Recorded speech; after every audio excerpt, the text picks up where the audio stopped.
For centuries now, ships have followed the same maritime route between Asia and Europe. Now China wants to open a completely different route across the top of the world. As Arctic ice retreats, Beijing is turning a once impenetrable frozen frontier into a potential new trade corridor. And the price is enormous, to say the least. Let's break it down. A route that could essentially slash sailing times between China and Europe, reduce dependence on crowded maritime choke points, and give China a new strategic link to Western markets. China calls it the Ice Silk Road, and if the route proves commercially viable, it could do more than just shorten a voyage. It could basically redraw the map of global shipping. According to a Financial Times report, Chinese container shipping company is preparing to launch a regular service through the Arctic, linking Ningbo on China's east coast with Felixstowe in Britain. Now, this weekly service will travel along Russia's northern coastline through the Northern Sea route. Sea Legend, the company, reportedly chose the name Ice Silk Road as a modern reference to the ancient Silk Road that connected China with Europe.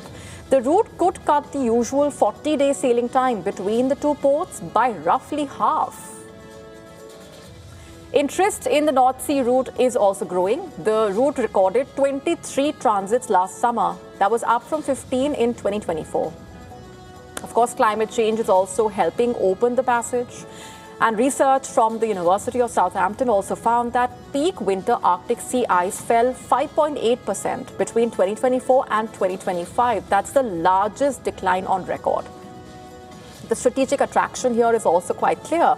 Ships can potentially avoid major choke points like the Strait of Hormuz, the Bab el-Mandeb Strait, where security threats have repeatedly disrupted shipping since February this year. In fact, the Arctic boom is also driving demand for specialized vessels. Maritime data showing 167 ice-class ships were built last year, the highest number in more than a decade. At least another 164 are due to be built this year.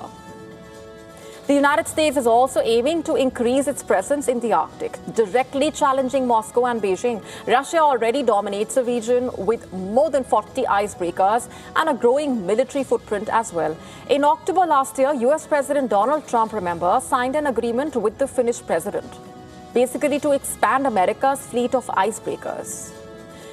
In case you're not aware, icebreakers are specialized vessels designed to cut through the ice-covered waters, thereby ensuring safe navigation for other ships. Under the deal, the US Coast Guard will acquire up to 11 cutting-edge icebreakers to strengthen national security in the Arctic. The Arctic region covers nearly 1/6 of the Earth's landmass. The region is estimated to hold nearly 20% of the world's undiscovered oil and gas reserves, making it one of the most resource-rich and politically sensitive zones on the planet.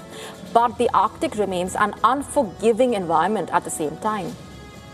Crews must navigate shifting ice, extreme weather, sometimes without reliable GPS. A vessel can also become trapped if the icebreaker support is unavailable. That's how risky it is. Unlike major global shipping lanes, the Arctic has limited infrastructure for emergencies, firefighting, medical assistance, and rescue can be extremely difficult when something goes wrong. For China, the Ice Silk Road offers speed and also strategic reach. For global shipping, it represents something far bigger, the possibility of a new trade highway emerging from a rapidly changing Arctic.